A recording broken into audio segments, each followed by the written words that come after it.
Hi hello ಎಲ್ರಿಗೂ ನಮಸ್ಕಾರ. Welcome to ತತ್ವ ಟ್ರೇಡಿಂಗ್ ಆ್ಯಂಡ್ ಇನ್ವೆಸ್ಟ್ಮೆಂಟ್ಸ್. ನಾನು ನಿತಿನ್ ಜಾನ್ವಿಗೆ. ಸೊ ನಾವಿವತ್ತು ಪ್ರೈಸ್ ಆ್ಯಕ್ಷನ್ ರೂಲ್ಸನ್ನು ನೋಡ್ತಾ ಹೋಗೋಣ.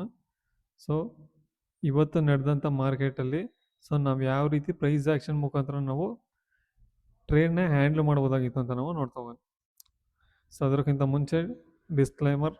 ಸೊ ಇದು ಯಾವುದೇ ರೀತಿ ಬೈ ಸಾಲ್ ರೆಕಮೆಂಡೇಶನ್ ಅಲ್ಲ. ಜಸ್ಟ್ ನಿಮಗೆ ಚಾರ್ಟ್ನ ಯಾವ ರೀತಿ ರೀಡ್ ಮಾಡಬೇಕು ಪ್ರೈಸ್ ಆ್ಯಕ್ಷನ್ ರೂಲ್ಸ್ನ ಪ್ರಕಾರ ಅಂತ ನಾನಿಲ್ಲಿ ಟೀಚ್ ಮಾಡ್ತಾ ಇದ್ದೀನಿ ಅಷ್ಟೆ. ಸೊ ಡೈರೆಕ್ಟ್ ನಾವು ಇವಾಗ ಚಾರ್ಟಿಗೆ ಹೋಗೋದಾದರೆ ನಮಗೆ ಈ ರೀತಿ ಇದೆ. ಸೊ ಇದು ನೀವು ಯಾವ ಒಂದು ಟೈಮ್ ಫ್ರೇಮ್ ಬೇಕಾದ್ರೂ ತಗೋಬೋದು. ಸೊ 5 ಮಿನಿಟ್ಸಿಗಾದ್ರೂ ತಗೋಬೋದು. ಸೊ ಇಲ್ಲ ನೀವು ಡೈಲಿಗೆ ಬೇಕಾದ್ರೂ ತಗೋಬೋದು, ವೀಕ್ಲಿಗೆ ಬೇಕಾದ್ರೂ ತಗೋಬೋದು. ಸೊ ಯಾವುದಕ್ಕೆ ಬೇಕಾದ್ರೂ ತಗೊಳ್ಳಿ. ಸೊ ಎಲ್ಲದಕ್ಕೂ ಒಂದೇ ಥರ ವರ್ಕ್ ಆಗುತ್ತೆ ಪ್ರೈಸ್ ಆ್ಯಕ್ಷನ್. ಸೊ ಇಲ್ಲೇನಾಗಿದೆ, ಸೊ ಇಲ್ಲ ಹಿಂದಿನ ದಿನ ಇಲ್ಲಿ ಕ್ಲೋಸ್ ಆಗಿದೆ. ಸೊ ಇವತ್ತು ಬಂದು ಇಲ್ಲಿ ಓಪನ್ ಆಗಿದೆ. ಸೊ ಏನಾಗಿದೆ, ಗ್ಯಾಪ್ ಅಪ್ ಆಗಿದೆ. ಆದರೆ ಫಸ್ಟ್ನೇ ಕ್ಯಾಂಡ್ಲು ಗ್ರೀನ್ ಕಲರ್ ಮೂಮೆಂಟಮ್ ಆಗಿಲ್ಲ. ಸೊ ಪ್ರೈಸ್ ಆ್ಯಕ್ಷನ್ ರೂಲ್ಸ್ ಪ್ರಕಾರ ನಮ್ಗೆ ಏನಾಗಬೇಕು,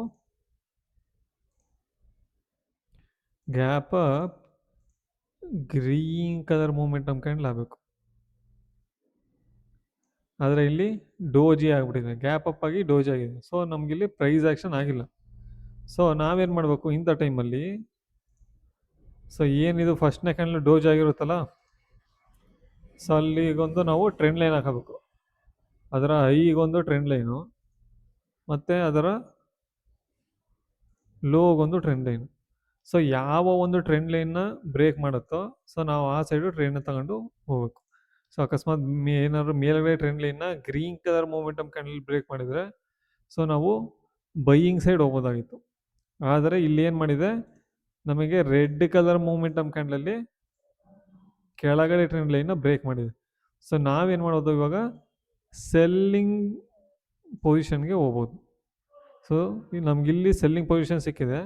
ಸೊ ಎಂಟೈರ್ ನೋಡಿ ಎಂಥ ದೊಡ್ಡ ಟ್ರೆಂಡ್ ಸಿಕ್ಕಿದೆ. ಸೊ ಇಷ್ಟು ಟ್ರೆಂಡ್ನು ನಾವು ಹಿಡಿಬೋದು. ಸೊ ಎಕ್ಸಿಟ್ ಯಾವ ರೀತಿ ಮಾಡಬೇಕು, ಸೊ ಸಿಂಪಲ್.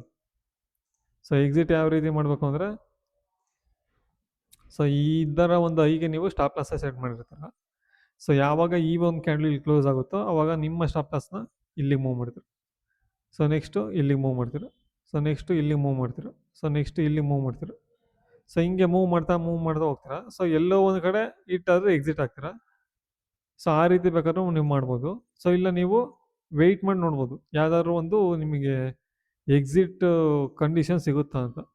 ಸೊ ಸೊ ನೀವೇನಾದ್ರು ಇಂಡಿಕೇಟ್ರಲ್ಲಿ ಬಾಲಿಂಜರ್ ಬ್ಯಾಂಡ್ನ ಯೂಸ್ ಮಾಡ್ತಿದ್ದೀರಾ ಅಂತಂದರೆ, ಸೊ ನಿಮಗೆ ಅರೌಂಡ್ ಎಲ್ಲಿ ಸಿಕ್ಕಿದೆ ಎಕ್ಸಿಟು, ನಿಮಗೆ ಅರೌಂಡ್ ಇಲ್ಲಿ ಸಿಕ್ಕಿದೆ. ಈ ಒಂದು ಕ್ಯಾಂಡಲ್ ಬೇಕಾದ್ರೆ ನೀವು ಎಕ್ಸಿಟ್ ಆಗೋದಾಗಿತ್ತು, ಇಲ್ಲಿ ಎಂಟ್ರಿ ಆಗಿ. ಸೊ ಇಷ್ಟೂ ಮೂವ್ನ ನೀವು ಹಿಡಿದಿರ್ತೀರಿ.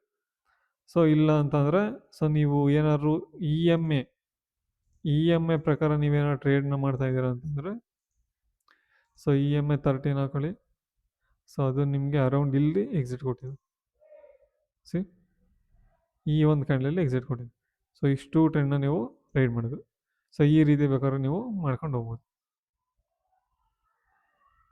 ಸೊ ನಿಮ್ಮ ರಿಸ್ಕ್ ಪ್ರಕಾರ, ಸೊ ನಿಮ್ಮ ರಿಸ್ಕ್ ಟು ರಿವಾರ್ಡು ಯಾವ ರೀತಿ ಇರೋದು ಆ ರೀತಿ ಬೇಕಾದ್ರೆ ನೀವು ಮಾಡ್ಕೊಂಡು ಹೋಗ್ಬೋದು. ಇಲ್ಲ ನೀವು ಫಿಕ್ಸ್ಡ್ ಟಾರ್ಗೆಟ್ ಇಟ್ಕೊಂಡಿದ್ದೀನಿ ಸರ್ ನಾನು, ಸೊ ನನಗೆ ಒಂದು 2 ಪಾಯಿಂಟು 3 ಪಾಯಿಂಟ್ ಬಂದರೆ ಸಾಕು, ನಾನು ಎಕ್ಸಿಟ್ ಆಗ್ಬಿಡ್ತೀನಿ, ಆಮೇಲೆ ಎಷ್ಟಾದ್ರು ಹೋಗ್ಕೊಂಡು ಮಾರ್ಕೆಟು, ಸೊ ನನಗೆ ಸಾಕು 2-3 ಪಾಯಿಂಟ್ ಅಂದರೆ, ಸೊ ನೀವು ಆ ರೀತಿ ಬೇಕಾದ್ರೂ ಮಾಡ್ಬೋದು.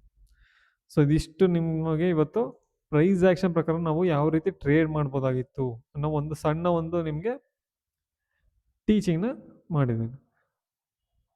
ಸೊ ನಿಮ್ಗೇನಾದ್ರು ಡೌಟ್ ಇತ್ತು ಅಂತ ಅಂದರೆ ಕಮೆಂಟ್ ಮಾಡಿ. ಸೊ ಮುಂದಿನ ವೀಡಿಯೋದಲ್ಲಿ ಸಿಗೋಣ. ಅಲ್ಲಿವರೆಗೂ ಕೀಪ್ ಲರ್ನಿಂಗ್, ಕೀಪ್ ಗ್ರೋಯಿಂಗ್. ಇಷ್ಟೊತ್ತು ನಮ್ಮ ವೀಡಿಯೋ ನೋಡೋದಕ್ಕೋಸ್ಕರ ಧನ್ಯವಾದಗಳು.